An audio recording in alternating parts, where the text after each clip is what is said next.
C'est un réel plaisir de vous retrouver, chers téléspectateurs. Bienvenue à ce journal dont voici les principaux titres. La Commission épiscopale catholique Justice et Paix Burundi appelle les autorités du pays ainsi que la CENI à organiser les élections prochaines dans la transparence. Abbé Charles Karorero, secrétaire exécutif de cette commission, indique qu'elle va suivre de près les échéances électorales de 2025 et 2027. Vous aurez plus de détails au cours de ce journal. Et le gouvernement burundais devrait réinstaurer le système éducatif à régime d'internat depuis la 7e, comme dans le passé, tout en prévoyant le budget irrelatif. C'est du moins ce que pense la coalition Éducation pour tous Bafashebike, qui trouve qu'une telle mesure devrait permettre de rétablir l'encadrement des enfants. Voilà pour le sommaire. Les détails, c'est tout de suite.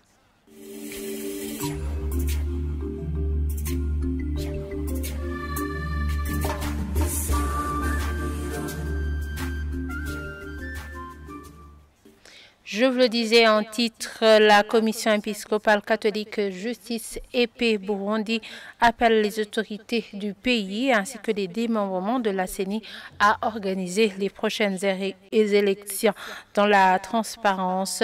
Ceci a été dit ce mercredi par Abbé Charles Karorero, secrétaire exécutif de cette commission, dans un atelier organisé par cette dernière à l'intention des gouverneurs des provinces et aux représentants de la commission Justice et Paix dans les diocèses sur le projet intitulé Accompagnement du processus électoral de 2025 et 2027. Le secrétaire exécutif de la CEJP Burundi appelle les autorités du pays ainsi que la CENI plutôt à suivre de près les échéances électorales de 2025 et 2027. Suivez-le. Cet atelier veut montrer au public, à travers ceux et celles qui sont venus ici, ce que nous allons faire comme activité d'accompagnement de la population à l'acquisition d'une culture de paix, d'une culture de tolérance et d'une culture de droit. Mais quand on parle de droit, on parle aussi de devoir en amont. Et donc, ce que nous visons, c'est l'accompagnement de la population en général, mais en particulier les jeunes, les femmes et les personnes porteuses d'handicap. Toutes ces catégories se sentent partie prenante de la vie du pays, qu'ils se sentent à part entière responsables de la vie, mais aussi de leurs droits, de leur liberté, mais et aussi de leurs devoirs. Partout où il y a l'homme, il y a toujours une tendance à l'égoïsme. Voilà l'origine de ces chicaneries. Ce que nous voulons, c'est que toutes les personnes impliquées dans la gestion non seulement du pays, mais aussi la gestion du processus électoral, mettre en avant les intérêts de la population, les intérêts du pays, et de chercher toujours à être, j'allais dire, transparent dans la gestion du processus électoral. Quand on dit transparent, on veut dire que tout le monde sait, tout le monde voit et tout le monde suit aussi. La commission a été mandatée par l'Église catholique pour suivre de près le processus électoral. Nous allons commencer par une observation à long terme en amont du respect des droits civils et politiques. Nous allons faire ensuite une observation des élections en bonne et due forme. Et puis, nous allons accompagner après alors les élus qui seront nouvellement appelés à la gestion du pays.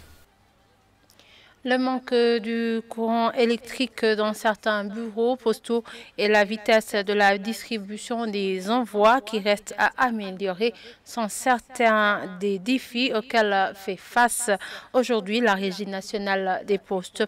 Malgré cela, l'assistant du ministre de la Communication, Thierry Kitamoya, fait savoir que la digitalisation a permis l'amélioration des services pour les clients de la Poste. Cette déclaration a été faite au moment où ce 9 octobre est célébrée la journée mondiale de la Poste. Suivez-le. La Régie nationale des postes a été réorganisée par le décret numéro 100/82 du 14 mars 2011 et a bénéficié d'une nouvelle direction de la Poste. Au cours de cette période, la Régie nationale des postes a réalisé beaucoup de choses pour bien servir ses clients. Et parmi les réalisations enregistrées, on peut citer l'élargissement de son réseau postal en passant de 30 bureaux postaux en 2007 à 146 bureaux postaux en 2024, la digitalisation des services postaux, ici je parle de l'exploitation, acheminement et distribution des colis et des envois de la poste aux lettres, l'informatisation et l'interconnexion de tous les guichets et agences de la Régie nationale des postes, la réhabilitation et la construction des agences, la modernisation des moyens de paiement, la contribution à l'inclusion financière de la population et la dotation et acquisition d'un scanner à bagages. Cependant, même si la Régie nationale des postes a réalisé beaucoup de travaux, des défis ne manquent pas. Il s'agit notamment des problèmes d'accès à l'énergie, la distribution du volume des envois de la poste aux lettres suite, la diminution du volume des envois de la poste aux lettres suite à la substitution électronique, la vitesse de distribution des envois qui reste à améliorer, et une concurrence intense, ainsi que l'augmentation des coûts. Dans sa vision du Burundi pays émergent à l'horizon 2040 et pays développé en 2060, le Burundi préconise que la poste du Burundi ait un accès suffisant à l'Internet pour faciliter la communication en s'assurant que tous ces bureaux jouissent d'un accès à des outils et des technologies abordables et à la pointe du progrès.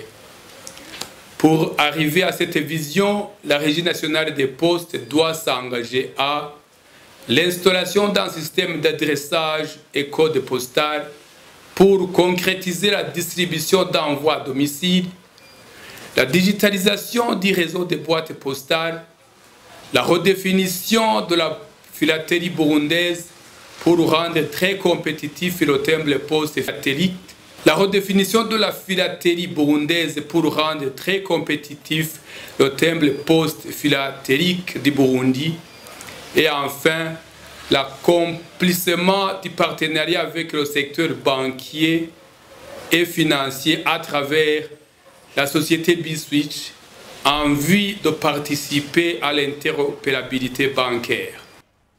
Et c'était des images recueillies auprès de nos confrères de JC TV et continuons ce journal par la page éducation. Le gouvernement devrait réinstaurer directement le système éducatif à régime d'internat depuis la 7e comme dans le passé tout en prévoyant le budget y relatif. Réaction de la coalition éducation pour tous Bafashewige après l'annonce du président de la République du Burundi comme quoi le Burundi compte rénover le système en vue de préparer les élèves en de bons gestionnaires. Le président Évariste Ndayishimiye l'a dit ce lundi au cours de la 5e édition du Forum des femmes leaders.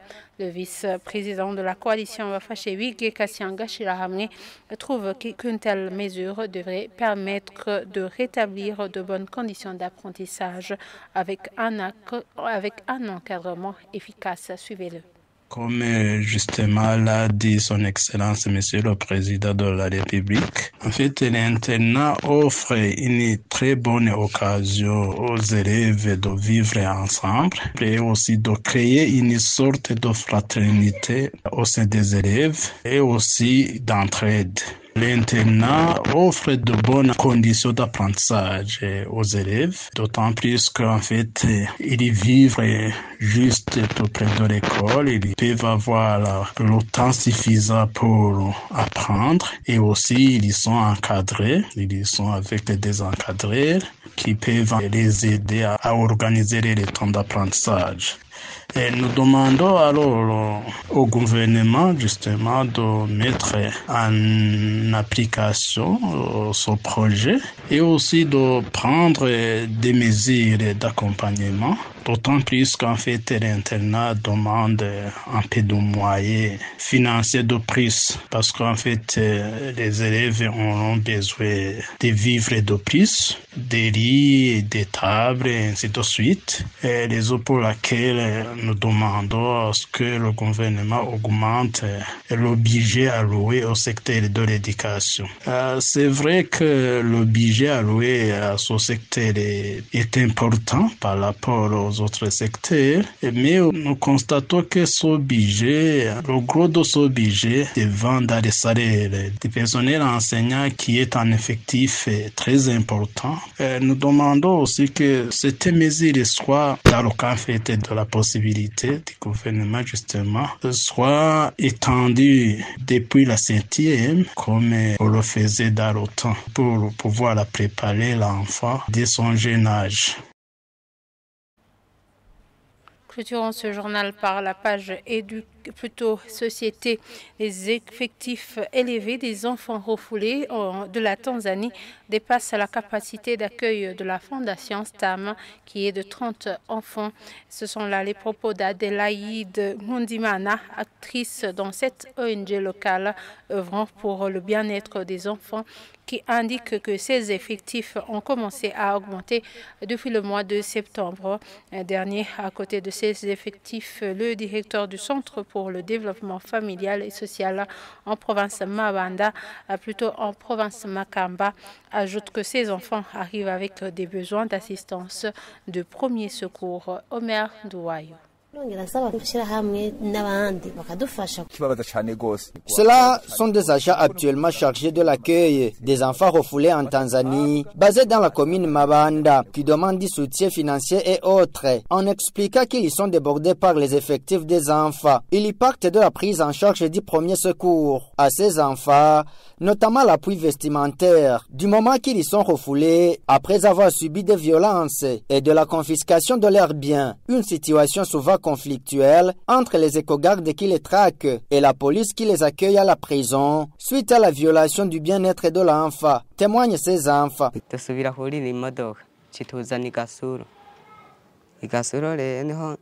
Arrivés au chef-lieu du district Kasulu, à la prison, les policiers ont constaté notre état de santé. Ils ont recommandé l'équipe d'éco-gardes qui nous y acheminait de ne plus maltraiter les enfants de notre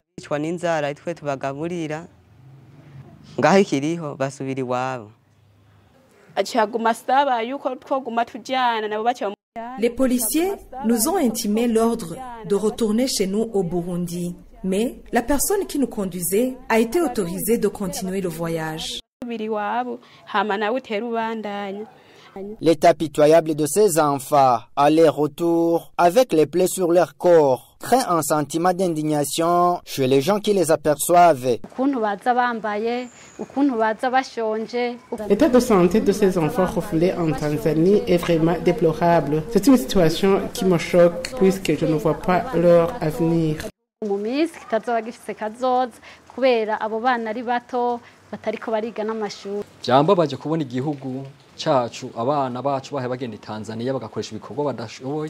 C'est triste, la façon dont ces enfants sont traités en Tanzanie. Le gouvernement devrait soutenir les familles à faible revenu pour freiner le mouvement de ces enfants vers la Tanzanie.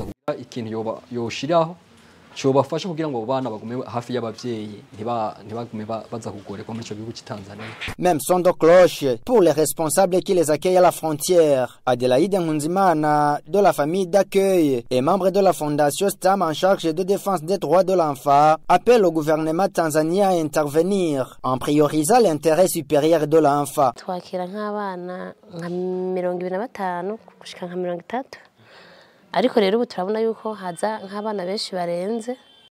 Notre fondation a une capacité d'accueil de 25 à 30 enfants. Mais ces jours-ci, nous sommes dépassés par les effectifs d'enfants refoulés de la Tanzanie. Nous leur préparons à manger. Ils viennent sans habits et certains d'entre eux présentent des signes de violence physique. Nous leur assurons les premiers secours. Les effectifs ont commencé à augmenter en septembre de cette année où nous avons accueilli plus de 100 enfants. Nous interpellons le gouvernement tanzanien à intervenir en promouvant l'intérêt supérieur de l'enfant. ko bobafata neza hanyuma bakabarungika iniwacu mu Burundi neza batatangorane bagize. La réinsertion de ces enfants dans leurs familles respectives est assurée d'une part par les centres d'accueil ou par les familles de ces enfants d'autre part, comme l'indique David Ndengeje, directeur de développement familial et social à Makamba. Il est possible que ce soit par là que se termine l'appui de ces responsables d'accueil à ces enfants. Nous recevons souvent des enfants qui proviennent de la Tanzanie. Et ces enfants-là, nous les accueillons toujours à la frontière Burundi, Tanzanie, à la frontière Mugina. Le mois d'août, nous avons déjà accueilli plus de 135 enfants. Ces enfants sont vraiment menacés. Et après être chassés, ils regagnent la frontière et ils arrivent en commune Mabanda. Quand nous les accueillons ici en commune Mabanda, on met en contact avec les partenaires qui œuvrent dans la protection de l'enfant ici en province Makamba. L'opportunité de nous mettre en contact avec les partenaires et avec également l'administration provinciale. Faisons tout moyen pour que ces enfants-là puissent arriver dans leurs familles respectives. Dans le même cas de Laïd Nkunzimana de la Fondation STAM, ce directeur conseille aux familles de dépasser la pauvreté dans laquelle elles croupissent afin de veiller à leurs enfants, les intégrant plutôt dans des écoles que les laisser partir en Tanzanie. Et voilà, c'est ici que nous clôturons ce journal. Merci de nous avoir suivis et très bonne suite de programme sur la télévision Isanganiro.